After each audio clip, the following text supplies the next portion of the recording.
পিঠা খাওয়ার সিজন চলে আসতেছে। শীতকালেই আমরা বেশি পিঠা খেয়ে থাকি। যাই হোক, সাপটা পিঠা কার, কার পছন্দ? আমার তো ভীষণ পছন্দ। এই দেখেন, সেদিন বানানো হয়েছিল পাটিসাপটা পিঠা আর এটা বানিয়েছিল আমার শাশুড়ি মা অনেক মজা করে। ১ম এই নিয়ে নিতে হবে চালের গুঁড়া, একটু ময়দা আর চিনি আর একটা ডিম। এটা খুব ভালো করে মিশিয়ে নিতে হবে। তারপরে এর মধ্যে একটু, একটু করে পানি অথবা দুধ দিয়ে এই ডোটা তৈরি করতে হবে। এটাই হচ্ছে ওই পাটিসাপটা পিঠার মেইন ডো, যেটা ফ্রাই প্যানে দিয়ে এটার ভিতরে খিসা দিতে হবে। খিসাটা পরে বানাচ্ছি। আগে এটা তৈরি করে ভিজায়ে রাখতে হবে বেশ কিছুক্ষণ, ০.৫ ঘন্টা থেকে ১ ঘন্টা, তাহলে পিঠা খুব ভালো হবে। আপনারা চাইলে এখানে হাত দিয়েও মেখে নিতে পারেন, আবার চামচও দিতে পারেন। কিন্তু আমার শাশুড়ি মা যেহেতু করছেন আর উনি যেহেতু হাত দিয়ে করতে সবসময় বেশি কমফোর্ট ফিল করেন, তাই সবসময় হাত দিয়েই করেন। এই দেখেন, এই ডোটা বেশ পাতলা, পাতলা হবে, ঘন হওয়া যাবে না। এই দেখেন কিভাবে হাতে অনেক সময় নিয়ে বানাইতে হয়। আর পিঠা বানানো আসলে একটু ধৈর্যের কাজ। ধৈর্য সহকারে না বানালে পিঠা মজা হয় না। এই যে এইবার এখানে এটা এভাবে রেখে দিবেন ০.৫ ঘন্টা থেকে ১ ঘন্টা। এদিকে চুলাতে আরেকটা পাত্র দিয়ে সেখানে একটু সামান্য সুজি আর চালের গুঁড়া আর ঘি দিয়ে এটাকে একটু ভাজা, ভাজা করে নিচ্ছেন।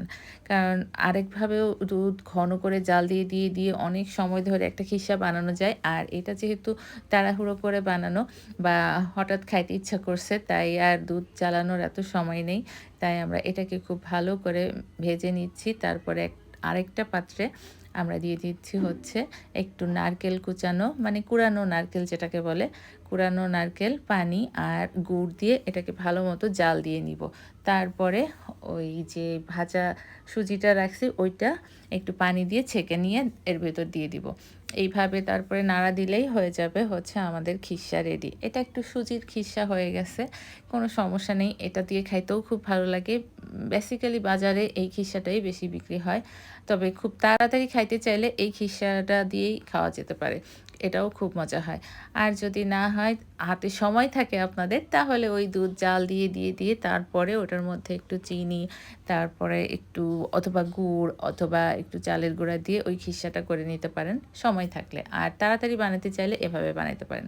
এই দেখেন, অনেকটা সময় নাড়তে, নাড়তে এটা একদম সুজির আকার হয়ে গেছে। ঘন হয়ে গেলে ওটা নামায় রাখবো। আর ওদিকে আমার তো ডোটা রেডি করাই ছিল ০.৫ ঘন্টা ১ ঘন্টা আগে। সেটার জন্য এখন ফ্রাই প্যানে একটু সামান্য তেল ব্রাশ করে দিতে হবে। তারপরে এই যে একটুখানি ওই ডো চামচে করে দিয়ে যখন একটা পাশ একটু ফোলা, ফোলা হয়ে আসবে, তখন আমি সুজিটা দিয়ে এভাবে পেঁচিয়ে, পেঁচিয়ে নামিয়ে নিতে হবে। এটা আমিই করেছিলাম। এটা বানাইতে আমার ভীষণ ভালো লাগে।